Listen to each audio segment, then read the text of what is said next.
Hey boos, it's your girl Felicia Monique and I'm back with another video.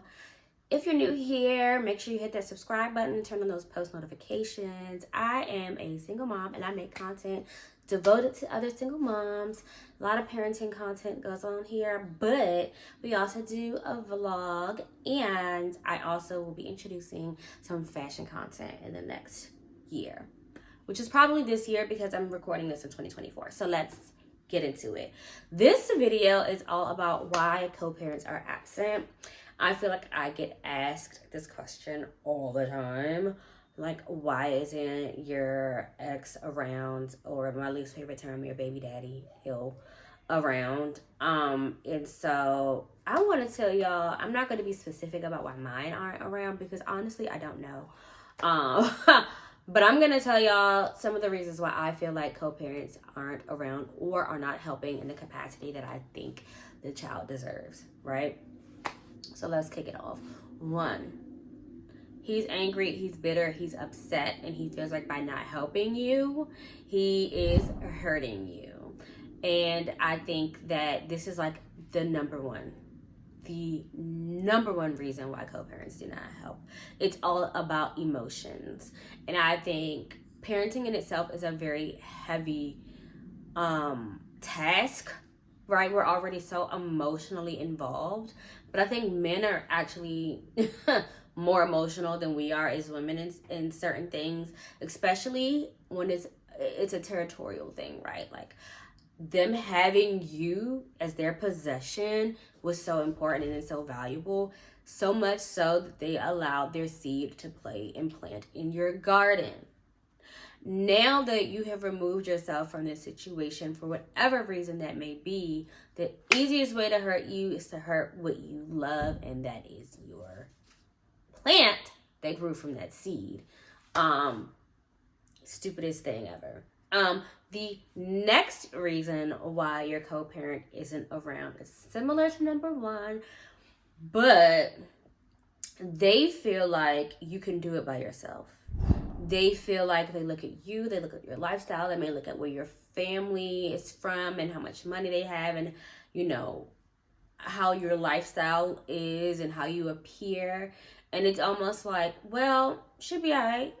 Like, she don't need me. She got it. She's good. She even has a village that can handle it and take care of it. She's good. Yeah. And I think what some men fail to realize is that there are things that money can't buy, such as a father, and the wisdom that comes from a man.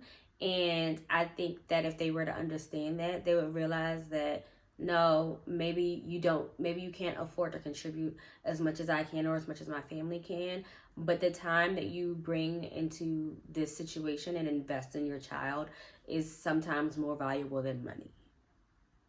Not saying that it is, because in some cases as co-parents it would be helpful to have that financial assistance as well, but if all you got is time, baby, donate that. Maybe you should have the child more often. Maybe you should get them on the weekends and a couple days during the week then if you ain't got no money. Do you know what I mean? And I think that's something that a lot of co-parents should understand. But instead, they allow their egos or lack thereof to come into play and decide to not contribute as much as they should. The third reason why I think men or your co-parent isn't around is because he's moved on to someone else and he'd much rather start a brand new family with someone who will want to be with him. Yeah, it sucks. He went to get the milk and never came back. And so I noticed that on the opposite end of the spectrum, that one of my co-parents was a better dad when he was dating someone, and I feel like that's because he wanted to show them that he was like a dad. But if you know, you know, baby. So yeah, sometimes they'll just move on and decide I want to start with someone fresh and new and start a child and start a family with them, and see what happens from there. Selfish, stupid, I know. Again, these are not things that I support, but this is what I feel like is the real. And then the last and final reason why I feel like your co-parent isn't around is because they don't even have the capacity mentally, emotionally, physically, or any other means to do the job correctly.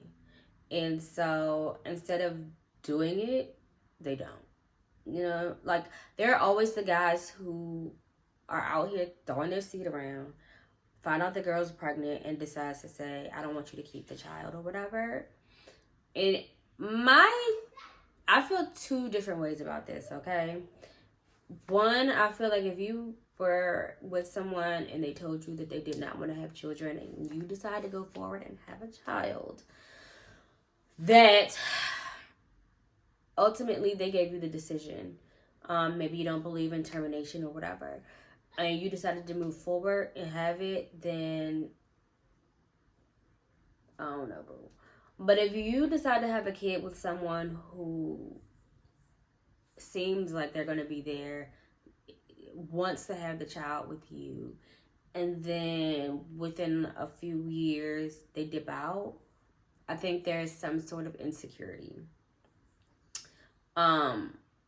Even if they dip out on you in the relationship, and maybe they're still there as a parent initially, and then finally they eventually let the child go, I think personally there's an insecurity of not being able to show up in the way that they need to.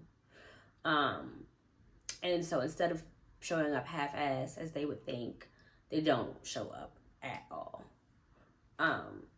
Now, I do want to circle back and say that if you decide to go forward and have a kid with somebody and they don't want the kid, that they did make their bed, literally get into it, dive in it, and let the fish swim, right? So they are obligated to do something. But I think that you got to really decide, is this something you really want to do by yourself? If you found out in the very beginning, and if it's something you can handle by yourself, because it is a hard burden. Okay, it is a hard burden to bear. And so that's just something you have to decide. Anywho, I'm gonna wrap this up. This is my last video. I did 3 videos today, so I'm gonna pop these babies out and you will see them very soon. We're gonna be consistent in 2025. I said that. So make sure you subscribe to this video. Subscribe to this channel. Follow me on Instagram and TikTok. I will see you guys next time. Bye.